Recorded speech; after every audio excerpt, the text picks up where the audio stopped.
Blog Talk Radio.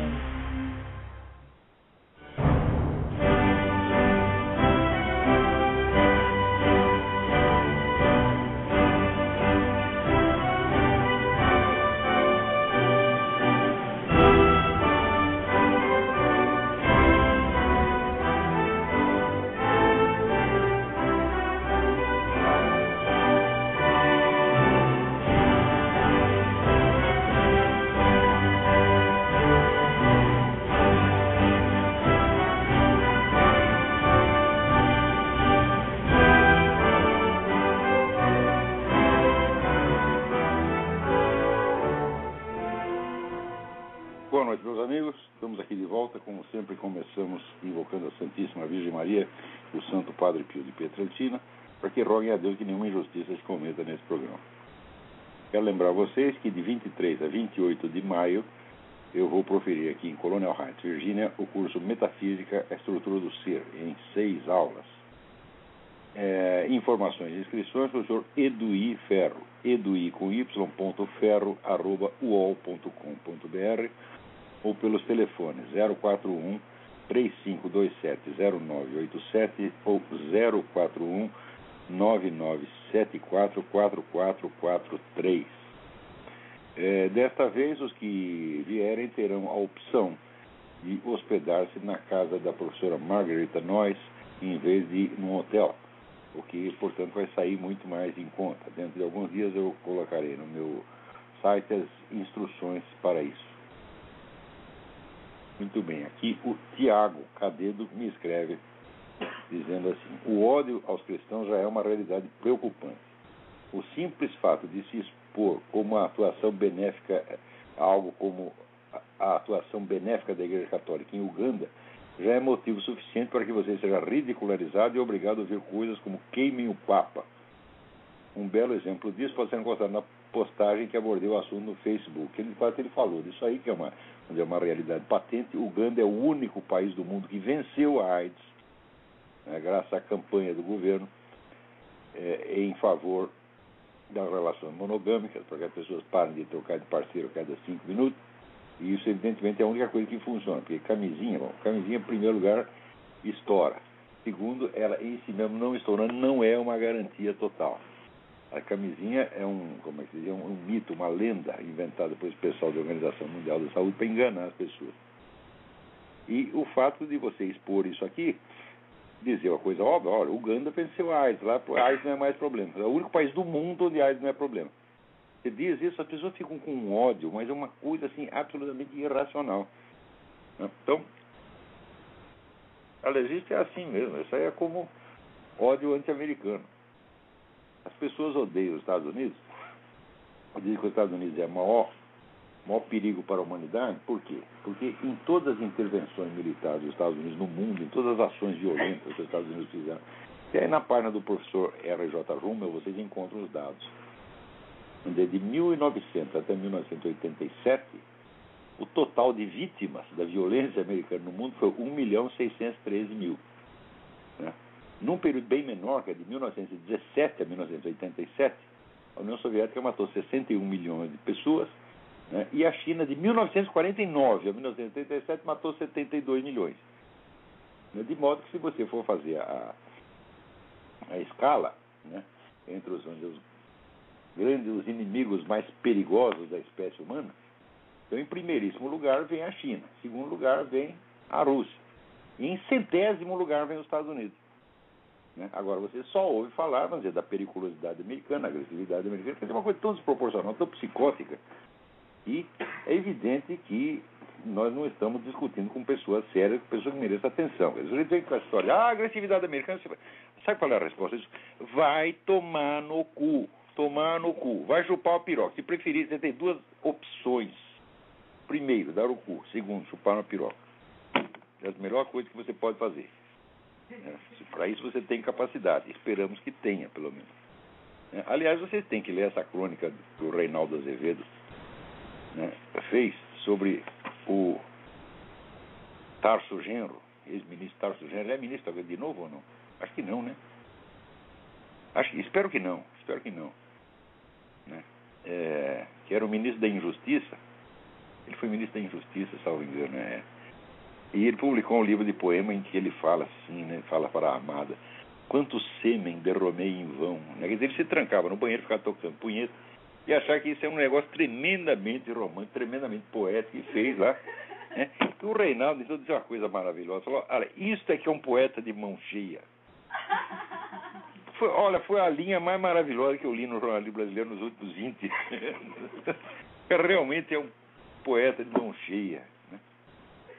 Que coisa. E olha, esta gente que governa o Brasil, meu Deus do céu.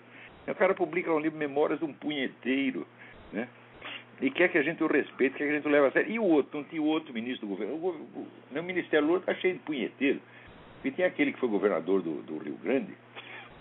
Né? Como é que chamava o desgraçado? Era Olívio Dutra.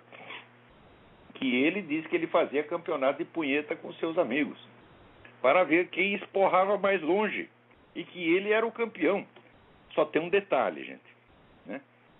Ele não fez isso aos 12 anos de idade, nem aos 13. Ele fez aos 21, 22. Quer dizer, já era homem feito, e ficava fazendo campeonato de punheta. Né? E depois vira ministro. Ora, porra. E ele confessou isso numa entrevista. Né? E a entrevista saiu numa revista lá de Porto Alegre. E o PT mandou comprar todos os exemplares. Sumiu com a revista. Sobrou um na mão de quem? Deste que vos fala. Ai. Daí eu mencionei isso num debate. Eu estava lá com o senador Henrique Fontana. Ele disse: o senhor está desrespeitando o nosso governador. Eu disse: mas eu não o respeito mesmo. O homem é campeão de punheta, pô. E ele confessa e ele se gaba disso. Né? E pior, fez isso não quando era criança, quando era homem feito. Então o que o impede de continuar fazendo até os 65, 75 anos, né? Enquanto a sua piroca tiver alguma ereção? Aliás, nem precisa, porque para fins masturbatórios nem precisa muita ereção. Né? É como a história do português que foi na farmácia e disse: por favor, meu amigo, eu preciso de meio comprimido de Viagra. Daí o farmacêutico disse: mas, meu amigo, o senhor com meio comprimido de Viagra, o senhor não vai comer ninguém? Disse: não, mas não é para comer ninguém, não, é só para tocar uma punhetinha. Então, isso aí, né? É exatamente a mesma coisa que o Olívio Dutra. Comia lá o seu meio comprimido de Viagra e participava do campeonato. Né? Aqui, o Antônio Carlos Ranauro Cosolino diz: acordei hoje com vontade de elogiar esse belo trabalho que você faz. Muito obrigado. Sei que você não tem tempo para responder os e-mails. Mas você pode falar sobre o amor divino e a importância dele para se compreender a obra de Deus por participação. Fala, bom, Antônio Carlos, é o seguinte: a primeira coisa, se você observar todas as discussões públicas a respeito de se Deus existe ou não existe, você vai ver que em geral as pessoas tratam Deus como se fosse um objeto que você pode conhecer. É isso. Ora, um objeto supõe que existe então um sujeito que conhece, que é você, existe um objeto separado de você, e existe um campo, um espaço dentro do qual se dá a relação entre você e o objeto. Mas acontece o seguinte, que quando se trata de Deus, não existe esse campo. Deus é o próprio campo, é a realidade suprema, portanto, abrange todos os objetos, portanto, ele não pode virar um objeto de maneira alguma. Então, a maneira de conhecer Deus não é como um objeto, discutindo, quem fez o mundo, existe uma causa primeira, até tudo isso aí vamos dizer, é assunto para o Olívio Dutra, entendeu? É campeonato de punheta. Tá?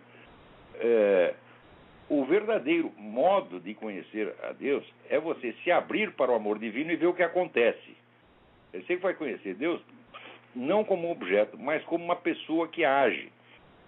E você, na verdade, você não conhece pessoa alguma como objeto. Conhecer um objeto é conhecer a essência dele, conhecer as suas possibilidades de manifestação e dominar intelectualmente a possível conduta do objeto. Por exemplo, se é um gato, você sabe que ele vai miar e não vai sair falando alemão, por exemplo, né? Se é uma galinha, você sabe que ela vai botar ovo e não vai dar leite. E assim por diante. Quer dizer, você conhece a conduta do objeto, você pode controlá-la. No caso de uma pessoa, não é assim que você conhece uma pessoa. Você não tem comando total sobre uma pessoa. Você não sabe tudo o que ela vai fazer. Tá certo? Então, existe nela a liberdade. Na medida em que você vai captando as manifestações da liberdade da pessoa, você diz que a conhece. E você, em vez do controle intelectual da situação, você desenvolve com a pessoa uma relação de confiança. Confiança baseada no amor. É exatamente a mesma coisa com Deus. Então, o que você tem que fazer é o seguinte: pedir a Deus que se manifeste na sua vida. Vou te dar uma sugestão. Tem uma prece que Deus nunca deixa de atender. Nunca, nunca, nunca, nunca. Você reza assim: Deus, mostra que você me ama. Faça isso, incita um pouco. Você vai ver o que acontece. Acontece, gente, porque esse negócio do que você acha, o que você deixa de achar, essa doutrina, aquela doutrina, tudo isso não interessa. O que interessa é a ação de Deus no mundo. As doutrinas são só aquilo que nós, seres humanos, pudermos, com o nosso miserável cérebro, tá certo, elaborar a respeito. E não é assim, não é através de doutrina que você vai conhecer a Deus. Você vai conhecer a Deus pela manifestação dele, assim como Cristo. Cristo o que fez? Né? Ele ficou lá no céu escrevendo um livro sobre ele mesmo. Não, ele veio na terra. Pô, entende isso, é? Quer dizer, ele veio e agiu pessoalmente, quer dizer, ele mostrou a sua presença. Ele começou a fazer isso naquela época e está fazendo até agora, tá certo? E enquanto teve a presença física, era fácil de ver. Agora não tem a presença física, mas você pode pedir a presença, você pode pedir a manifestação da ação divina. Né? Se você não faz isso, então o cara que não faz isso está se recusando às condições mais elementares que tornariam essa experiência possível. Né? Então, o conhecimento, por assim dizer, experimental de Deus, qualquer pessoa pode ter, desde que cumpra as condições para ter a experiência. Se Deus é abrangente, ele não é objeto que pode ser colocado fora de você, mas só pode conhecer. Você só pode conhecê-lo como aquele imenso campo, tá certo, de amor e bondade, no qual você se inclui, que você está dentro dele. Então o que você tem que fazer? Você tem que pedir que esse amor, essa bondade se manifeste. Né? Então, se ele não manifestar, você fica aí pedindo 50 anos e Deus nada, né? Não faz nada para mostrar que te ama, então daí você pode dizer, olha, eu acho que Deus não existe. Agora, se você nunca tentou, o cara nunca foi lá, não quis saber, não quis ver, não quis aprender e diz Deus não existe, então é um filho da puta, tá entendendo? Não é para ligar, porque esses caras dizem que são tudo teorias idiotas. Né? Então, o amor divino é o próprio Deus. Você tenta achar, por exemplo, uma explicação de por que você existe, uma justificativa de por que você existe. Eu já procurei uma justificação para a minha existência. Eu não encontro nenhuma, não tem mais nem meio motivo para eu existir. Somente o amor divino. Né?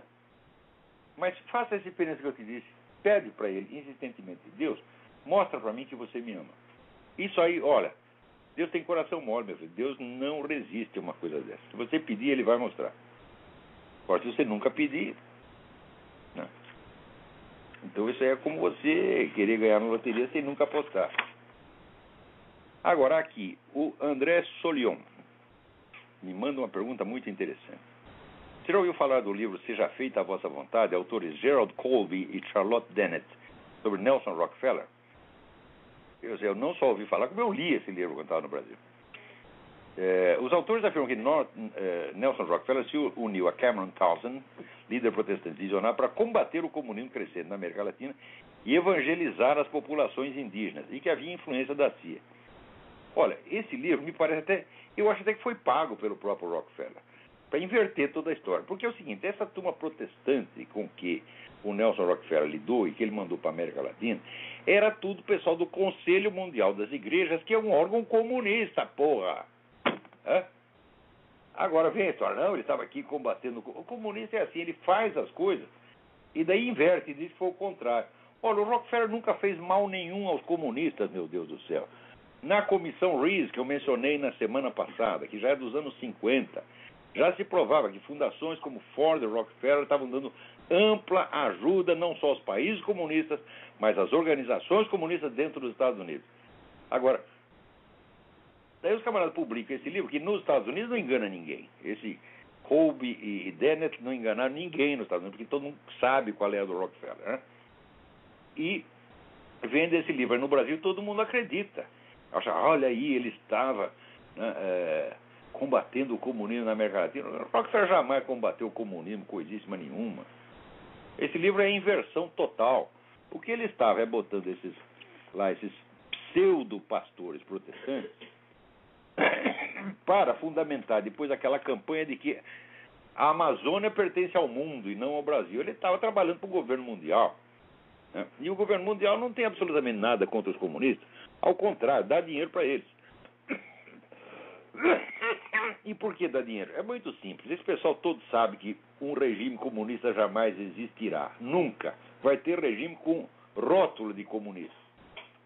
Mas, quando você tiver um país todinho submetido a um regime nominalmente comunista, ainda haverá dentro dele, né, pelo menos 50% de iniciativa privada clandestina, né, e os banqueiros internacionais vão ganhar muito dinheiro, não só através dessa gente, mas também emprestando dinheiro para governos falidos, governos socialistas falidos, tá certo? E criando dívida, né? Criando artificialmente dívida.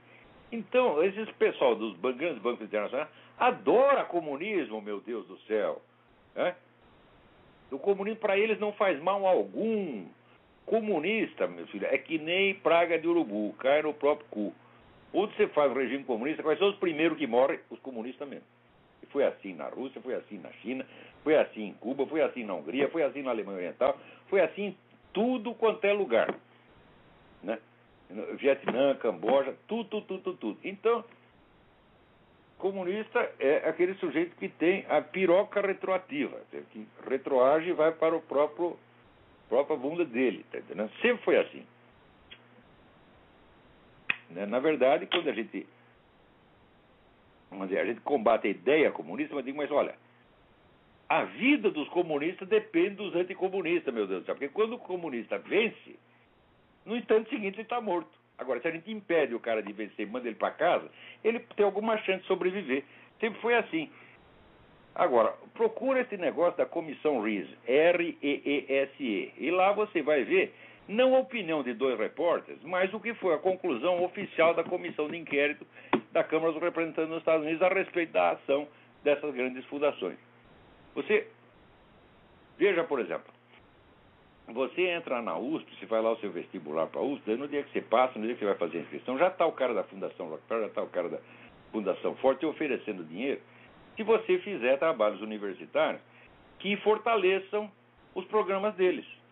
Como, por exemplo, a lei de cotas, casamento gay, essa porra toda, tá entendendo? Que é o programa da esquerda internacional. Eles estão enchendo você de dinheiro para... Você quer trabalhar para eles, quer defender as teses deles, quer defender as propostas deles, eles te enchem de dinheiro. Agora, chega lá e fala, olha, eu quero fazer uma tese sobre a colaboração do Nelson Rockefeller com os comunistas. Ah, meu filho, aí não tem jeito. Né? Ninguém vai te pagar para dizer a verdade. Outra coisa, vou te dar uma recomendação. Procura os livros de um cidadão chamado Anthony Sutton, S-U-T-T-O-N. E foi um economista brilhante que dedicou a sua vida a estudar a colaboração do capitalismo internacional, especialmente americano, e especialmente os Rockefeller, Morgan, etc., com os regimes totalitários, comunista e nazista. E ele publicou um livro em 3 volumes que chama Tecnologia Ocidental e Desenvolvimento Industrial Soviético, mostrando o seguinte: a indústria soviética jamais existiu. Aquilo é tudo dinheiro americano, tudo. Os americanos construíram a indústria soviética para o Stalin, né? Depois vem posar diante de comunista. O que é isso, porra? Assim, peraí, tem alguém na linha. Alô, quem é? Solavo? Eu? Oi, boa noite. É Marcelo, do Ornelas aqui do município da Serra, Vitória, Espírito Santo. Marcelo, tudo bem? Tudo bem. Professor, eu gostaria que o senhor, se possível, fizesse um paralelo entre Ulisses Guimarães e Tancredo Neves. Às vezes eu noto que o senhor critica o Ulisses, né? Então eu gostaria que o senhor fizesse um paralelo entre os dois, se possível. E também eu gostaria de entender o porquê que o Carlos Lacerda fez oposição a Jânio Quadros, sendo Jânio Quadros um conservador clássico. Bom, em primeiro lugar, o Lacerda era um concorrente do Jânio. Segundo, ele nunca confiou no Jânio e o tempo mostrou que ele tinha razão. O Jânio era um cara egocêntrico, maluco, só pensava em poder pessoal. Quando viu que o poder dele tinha limite, decidiu encenar essa renúncia para dar um golpe e voltar com plenos poderes. Então, até a verdadeira vocação do cara é ditador. O Carlos Lacerda sempre percebeu isso e sempre combateu o cara com toda a razão. Quanto ao Tancredo Neves e Ulisses Guimarães, olha, sinceramente, eu jamais confiei em nenhum nem outro. Porque todo esse pessoal que veio da curriola getulista, e o Getúlio fundou 2 partidos. Ele fundou um partido dos pobres, que era o PTB, e o partido dos ricos, que era o PSD. Tá certo? De modo que todo mundo ficasse a favor dele. né? É mais ou menos como hoje. Você tem dois partidos, dois do mesmo lado. Tá certo? E o Getúlio inventou essa moda que corrompeu, parece que de uma vez para sempre, a política brasileira. Né? Quando caiu Getúlio, então apareceu a UDN, que era um partido conservador de direita, ao qual pertencia o Carlos Lacerda, ao qual pertenceu também o Jânio Quadros. Tá certo?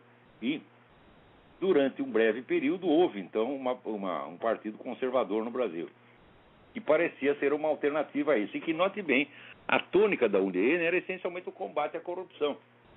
Porque sempre que essa cambada getulista esteve no poder, meteram a mão em dinheiro público, que foi uma delícia. E depois, mais tarde, o pessoal comunista descobriu que combater a corrupção podia não só render dividendos, como podia esconder a própria corrupção deles.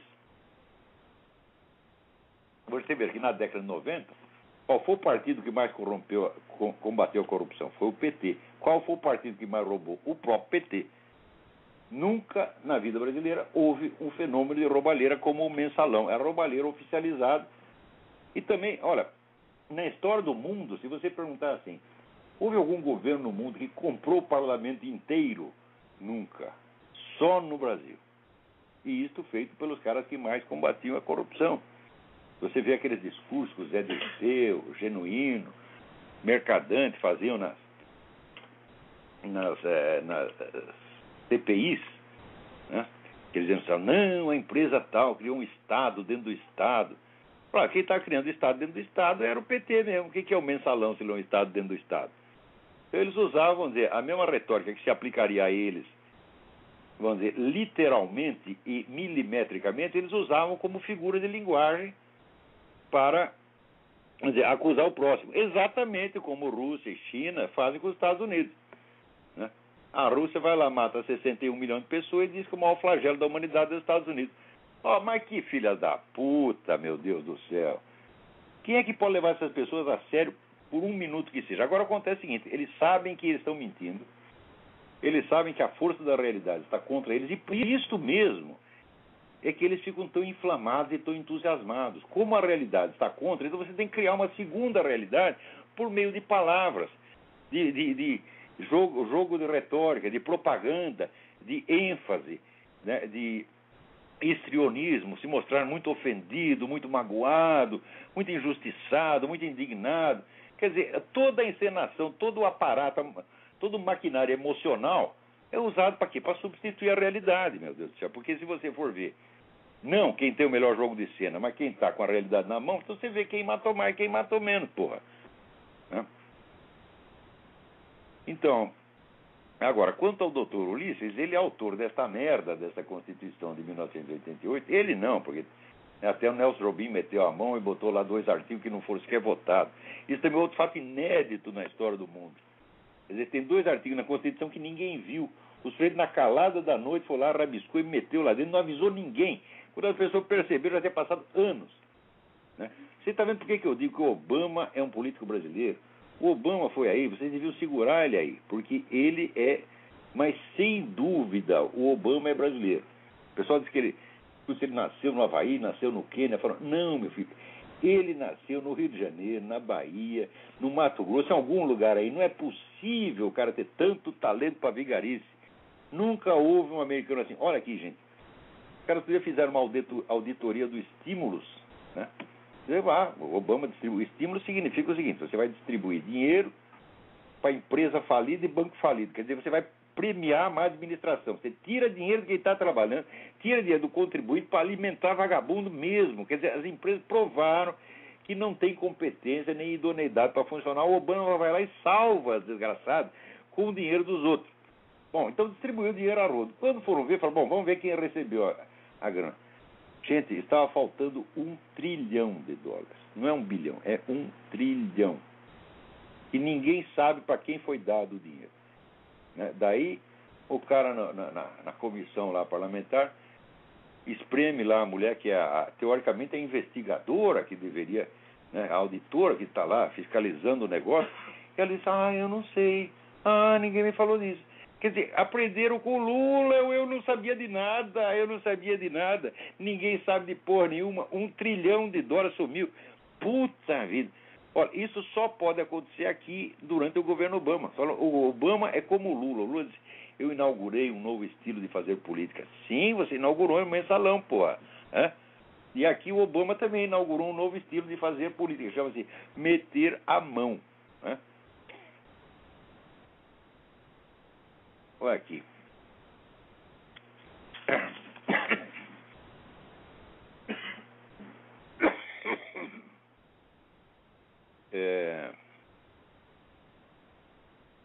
Aqui, uma mulher morreu nessa quarta-feira na explosão de uma bomba em um ponto de ônibus em Jerusalém. O ataque deixou ao menos 25 feridos, segundo a polícia israelense. Olha, essas coisas lá não param de acontecer. Não param. É todo dia. E o pessoal vem dizer, não, são os israelenses que são os agressores. Eu digo, mas que classe de agressão é essa? A agressão consiste em você levar uma bomba no ônibus? É isso que eles estão fazendo? É todo dia ter atentado. Aqueles foguetes, os caras não param de jogar foguete o tempo todo. Agora, aí no Brasil, veja vocês. Vocês lembram aquele vídeo em que aparecia 2 filhos da puta, seu Luiz Inácio Satanás da Silva, e o governador do Rio de Janeiro, seu Sérgio Cabrão, os dois ali inaugurando uma quadra de esportes. Daí chegou um menino para eles e falou, senhor presidente, a quadra de esporte não está funcionando, a piscina não funciona. E os dois caem de pau no menino, tentando amedrontar o rapaz, que até ali ficou bravamente, levou as porradas quietinho. E o Sérgio Cabral falou, tu é um trouxa, tu é um otário. Ele bom, muito bem, o camarada que filmou aquilo, levou 2 tiros hoje de manhã, lá no Rio de Janeiro, aqui. Blogueiro Ricardo Gama, 40 anos, foi baleado na manhã dessa quarta-feira na travessa Moacir de Eriquim, que liga a rua Santa Clara ao bairro Peixoto, em Copacabana. Ele não morreu, não, sobreviveu e está lúcido, Então vamos ver o que ele vai contar depois. Mas, ora, será que tem alguma relação entre uma coisa e outra? Eu acho que sim, é bem provável que sim. Porque se o cara filmou aquilo, ele está sabendo daquilo, ele está sabendo de muito mais outras coisas. Então, claro que no Brasil você não precisa mandar um agente policial matar os caras. Não, você pede para os caras do Comando Vermelho, pede para os caras do PCC, pede para qualquer narcotraficante. Uma vez eu tive uma briga com os caras, o cara estava ameaçando me matar. Chegou um sujeito para mim e disse, olha, ô doutor, nós damos um jeito nisso aí, só dá R$50, a gente mata o desgraçado e queima ele com um pneu. Eu falei, não precisa não, muito obrigado. Rejeitei a generosa oferta, mas poderia ter queimado meus inimigos dentro de um pneu e eles desapareceriam. Então, não precisa fazer violência oficial, você não precisa estar KGB, você tem coisa melhor, você tem os bandidos que estão... Veja, o pessoal dessas quadrilhas brasileiras estão tudo amiguinhos das Farc, o qual é amiguinho do governo. Pronto. Vai lá, tudo se resolve no Foro de São Paulo. Então, o assassinato político camuflado é a coisa mais fácil de se fazer no Brasil. Não digo que foi feito, mas é uma possibilidade bastante razoável. Agora eu estava falando do Obama. Então, pela primeira vez, decidiram fazer uma pesquisa, não pesquisa jornalística, decidiram fazer uma pesquisa científica com todo o controle, para ver o seguinte. Você sabe que o Obama chegou lá na presidência sem ninguém saber quem ele é. Ele não mostra os documentos, escondeu todos os documentos. O Estado do Havaí chegou a fazer uma lei que proíbe as pessoas de investigar a certidão de nascimento. Então, bloqueio geral com a ajuda de toda a mídia, que a mídia pertence justamente a esse pessoal globalista, os Rockefeller e Morgan, etc. Então, como são todos aliados do Obama, então fizeram um cerco para que ninguém soubesse de nada e não pudesse investigar. E no começo, quem exigia esses documentos era chamado de louco, de tarado, de teórico da conspiração, etc. A mídia inteira caía de pau. Bom, aos poucos, a população americana foi percebendo que o problema ali era sério. Eu, durante a eleição, sinceramente, eu achava que o problema da certidão de nascimento dos documentos era o único problema que deveria ter sido discutido. Por quê? Porque a identidade do candidato é uma preliminar à eleição. Então, é como num processo. Antes de você discutir o conteúdo do processo, a matéria do processo, tem que discutir as preliminares. se a coisa foi apresentada no prazo, se atende às exigências formais. Então, a identidade do candidato é uma condição formal para que ele possa se apresentar à eleição. Se o cara não preenche essas condições, então para que discutir as ideias dele se a candidatura mesmo é ilegítima? Eu achava isso e até escrevi isso aqui, e muita gente, inclusive conservadores, né, achavam que estava completamente errado. Não, isso não tem a mais mínima importância, onde já se viu, é claro que o sujeito nasceu no Havaí, é claro por quê. Cadê a prova? Não está nada claro. E mesmo que ele tenha nascido, que ele nascesse na ponta do obelisco em Washington, ele tem a obrigação de apresentar os documentos. Por quê? Porque o seu adversário, o John McCain, apresentou 1000 páginas de documentos, então logo foi pedido. Quer dizer, a biografia do John McCain estava totalmente transparente e a do Obama totalmente opaca e ninguém pode fazer pergunta. Então, agora o pessoal do WorldNet dele contratou uma firma para fazer uma pesquisa científica mesmo. Quer dizer, o Enzo Strategies, que é uma firma de muito prestígio aqui, para fazer, vamos ver o que os americanos estão pensando disso. Vamos ver se eles confiam na identidade do Obama. Sabe o que eles descobriram? Somente 9% dos americanos acredita que o Obama apresentou condições que provavam a legitimidade da sua candidatura. 91% dos americanos não acreditam que o Obama é quem ele diz que é. Ou pelo menos não acreditam que ele provou. Isso é a coisa mais séria da história americana. Porque você colocar lá um sujeito desconhecido, que ainda tem uma história toda suspeita, é um sujeito que fez a carreira dele com o dinheiro dos árabes. Os árabes financiaram toda a carreira universitária dele, sem dizer por quê. E você acha que fizeram isso só por caridade? Meu Deus do céu. Quem é que vai ajudar político por caridade? Você pode ajudar o pobrezinho que está lá na rua, mas o garoto que já tem ambição política, você não vai ajudar ele a subir na vida por nada, né? Então, não quiseram levar a sério esse problema da certidão de nascimento e, aliás, se concentravam, levavam a discussão para isso. Obama nasceu no Havaí ou não nasceu no Havaí? Mas claro que o problema não é esse. O problema é que ele tem que apresentar os documentos, não importa onde ele nasceu, né? Ele não pode ser um presidente secreto, porra, né? E olha, agora a coisa, vamos dizer, a desconfiança, o ambiente de desconfiança nisso cresceu a tal ponto que 91% dos americanos não acreditam que ele provou a sua legitimidade de candidato. Então, isto é bom que eles tenham percebido isso, mas teria sido melhor que quem percebesse isso fosse o John McCain na eleição, né? Quer dizer, quando teve a eleição aqui, depois eu publiquei até um negócio chamado Ask John McCain, né? Pergunta para o John McCain por que ele não perguntou isso, isso e isso. Que ele está vendo que ele apresentou... Você vai lá, você apresenta lealmente os seus documentos, e o outro não apresenta nada, como é que você não protesta? Como é que você aceita o jogo de carta marcada? É mesmo assim, você sobe vai estar numa luta de boxe, você vê o outro subir e botar uma ferradura dentro da luva, e você não reclama, né? E depois você perde a eleição, perde a briga e ainda diz que foi, né, o outro venceu lealmente. Ora, então você está colaborando, né, com um adversário desleal. Por que o John McCain fez isso? Por covardia? Por burrice? Porque ele levou algum dinheiro? Não sei. Não sei e quer saber? Jamais saberemos. A não ser que o John McCain, quando estiver com 153 anos, escreva um livro de memórias e decida contar a verdade. Peraí, tem alguém aí na linha. Alô, quem é? Alô? Alô, quem é? Gustavo? Gustavo, tudo bem? Tudo bom, e você? Tudo certinho, diga. Eu quero falar do prefeito do Rio de Janeiro, que às vezes a gente fala do governador, Sérgio Cabral, só que a gente esquece do prefeito também, que pode estar envolvido junto com o Sérgio Cabral nessa malandragem que está acontecendo no Rio de Janeiro. Olha, eu morei no Rio de Janeiro 12 anos, conheço a história do Rio de Janeiro. Olha, desde o Carlos Lacerda, os carioca nunca votaram certo. Nunca, nunca, nunca. Só vota em picareta, só vota em ladrão, só vota em comunista. É uma merda, viu? É um povo tão inteligente, tão simpático, mas chega na hora da política só faz besteira. Diga aí, quem é o cara? Não, o cara é o prefeito, é o prefeito atual do Eduardo Paes.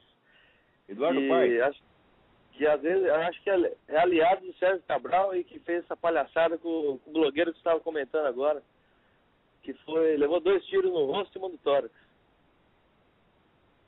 Então, é bem possível que tenha político metido nisso. Não digo que seja Eduardo Paes, mas olha, havia muito interesse em eliminar esse rapaz, que estava fazendo um belo trabalho, rapaz corajoso, merece todo o nosso respeito.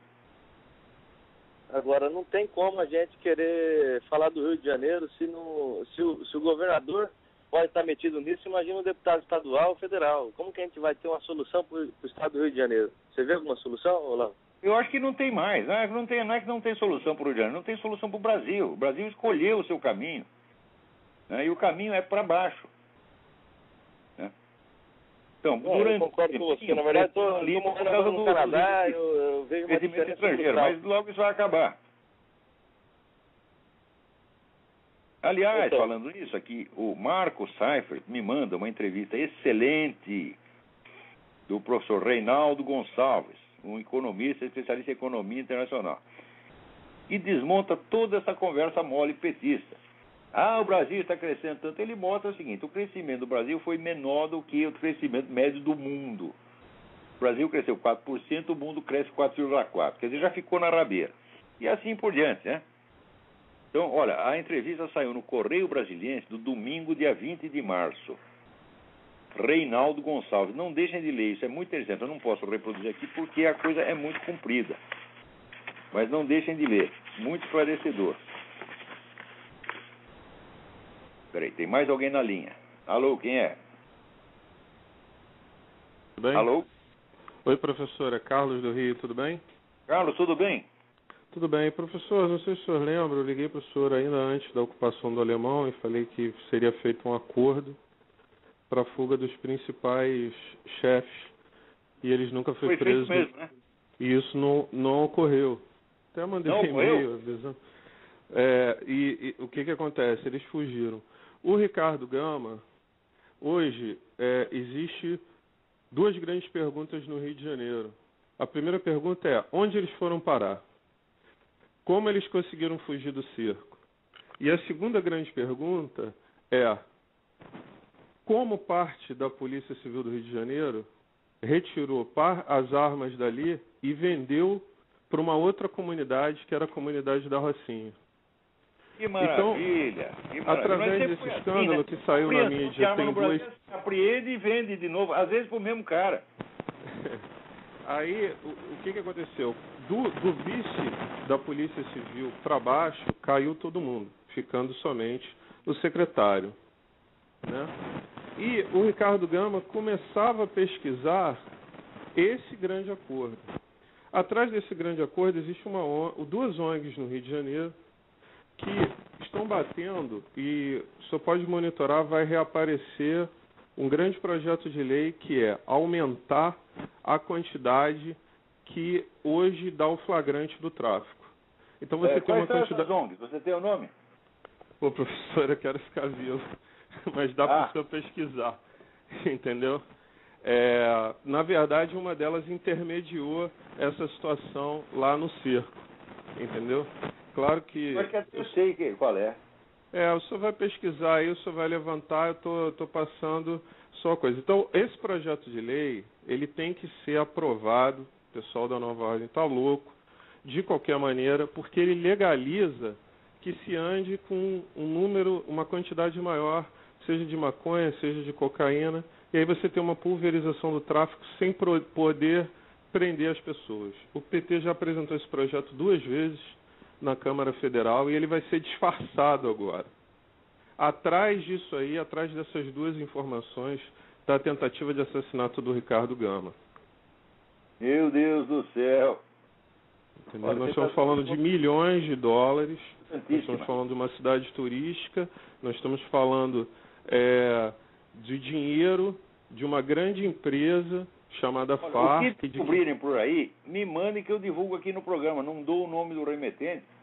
Né? É um direito elementar do jornalista proteger as suas fontes. Você pode me mandar tranquilo e diga. E dizer, não menciono meu nome, eu não menciono o nome de ninguém, mas pode mandar a informação que eu digo aqui. Mas só pode monitorar que essa lei vai passar. a toque de caixa, entende? Por quê? Porque não tem como parar essa indústria. Eles são sócios da indústria, não tem como parar essa indústria. Então eles vão aumentar a quantidade que o usuário, teoricamente, pode ter, e todo traficante vai passar por usuário. Eles vão passar a trabalhar com quantidades menores e vão poder circular a cidade. Quando for feito flagrante, ele é só um usuário. Esse é o grande... O narcotráfico é essencial para a subsistência da esquerda latino-americana inteira. Se você, por um lado, você vê o que está acontecendo localmente no Rio de Janeiro, por outro lado, você acompanha e a parceria desses partidos de esquerda com as Farc no quadro do Foro de São Paulo, você pega o quadro inteiro. Né? O narcotráfico está no poder. Exatamente. Do outro lado, né, se reativa aqui uma CPI das armas e se reativa no Congresso Federal. Eles são todos articulados a proibição de que a gente compre arma, mas lá... Claro, só pode ter arma os traficantes e a turma do PT, porra. Eles tinham ponto exatamente 50... o esquema que o Hitler fez na Alemanha. A tropa de choque, né, a nova SS carioca. Depois você tira do cidadão comum. Então, para obter arma é só mostrando uma carteirinha do partido. É o que eles vão fazer no Brasil, já estão fazendo. Exatamente. Então, eu vou até mandar, mas o senhor monitora, porque essa lei vai reaparecer, disfarçado ou não, no Congresso Federal. E ela vai passar. Você está aí, eu estou aqui, eu estou longe. Então, me mande por e-mail. Tá? Isso. O golpe é aumentar a quantidade que dá o flagrante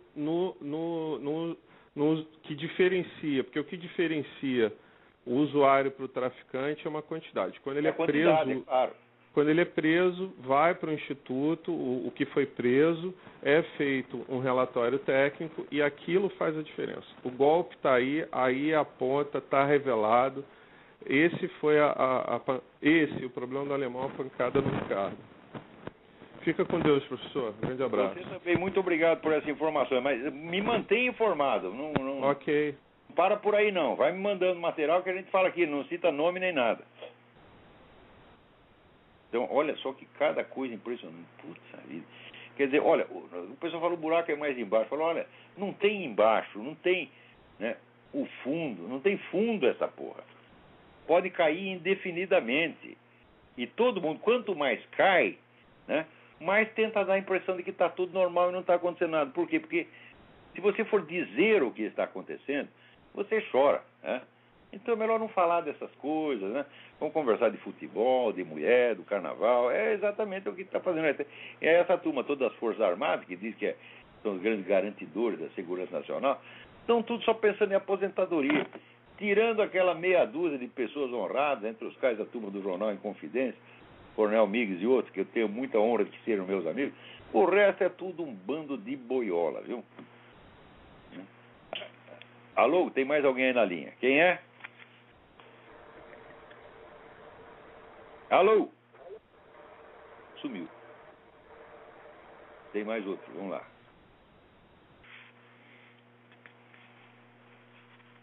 Alô? Alô, professor? Sim, quem é? É o Matheus. Matheus, tudo bem? Tudo bem. Professor, eu gostaria de perguntar sobre esse tal da UNILA, Universidade da Integração na América Latina. Eu vi uma reportagem que falava que dizia que ela vai ser montada, se não me engano, no Paraná, e ela vai ter metade das vagas para estudantes colombianos, chilenos e uruguaios. É o programa do Foro de São Paulo, meu Deus do céu. Os caras estão tomando tudo e gastando dinheiro do governo para fazer essas merdas. E todo mundo está deixando. Quer dizer que a tolerância do pessoal para com essa esquerda brasileira, latino-americana, é uma coisa absurda, absurda. Quer dizer, coisa de masoca mesmo.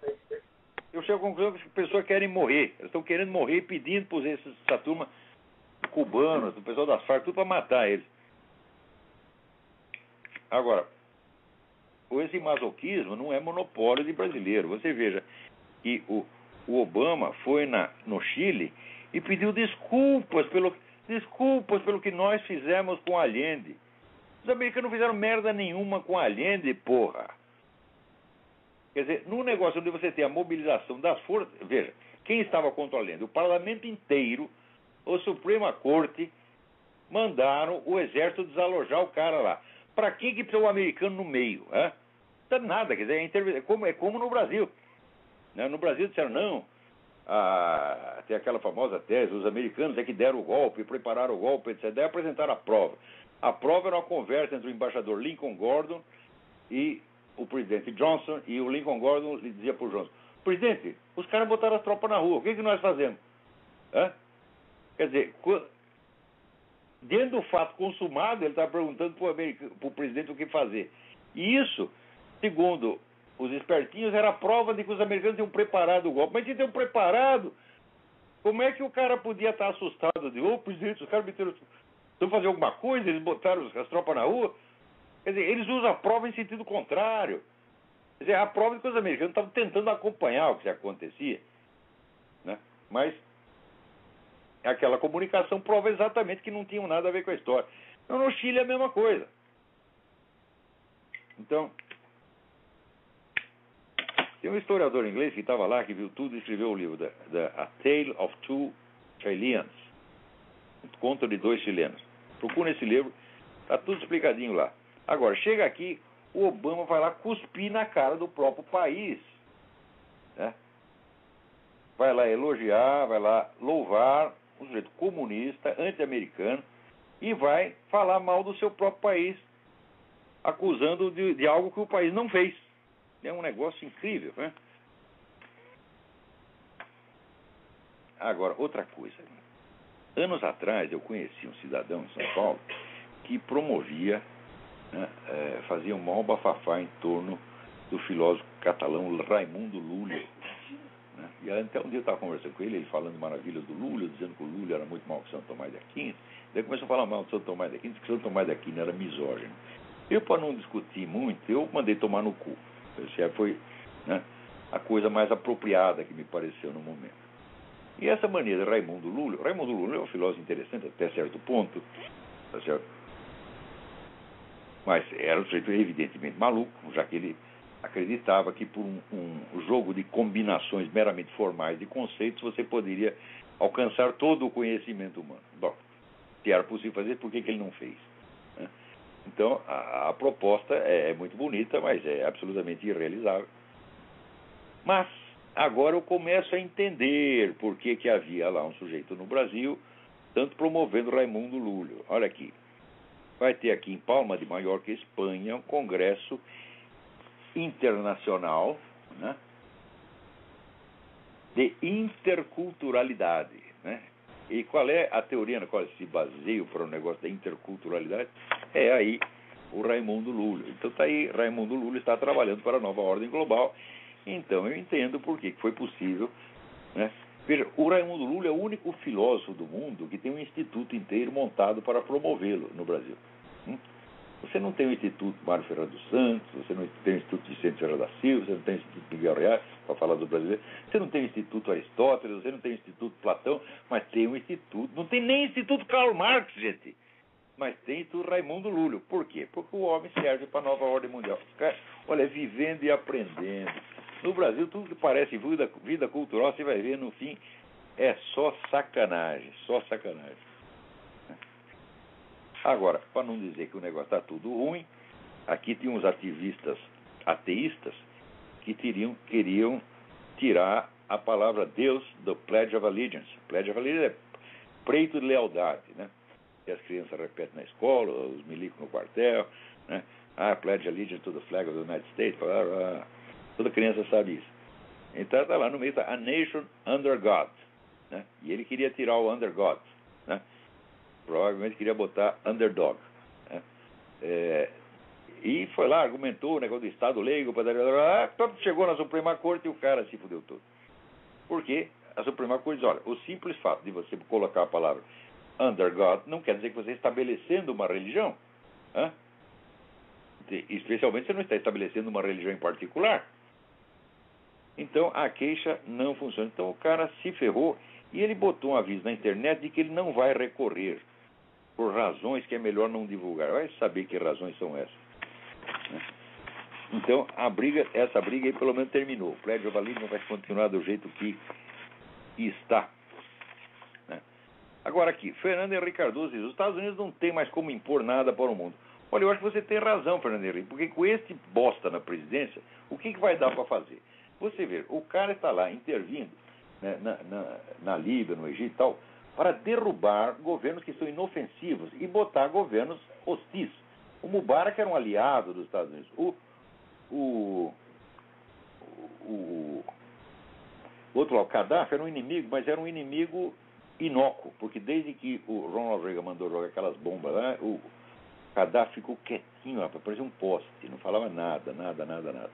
Então o Gaddafi está desativado, não oferecia nenhum perigo para os Estados Unidos. Agora vamos botar a fraternidade islâmica no poder nesses dois países, e mais não sei quantos, né, que é, vamos dizer, a organização que coordena todo o anti-americanismo da região. Isso é o que o Obama está fazendo.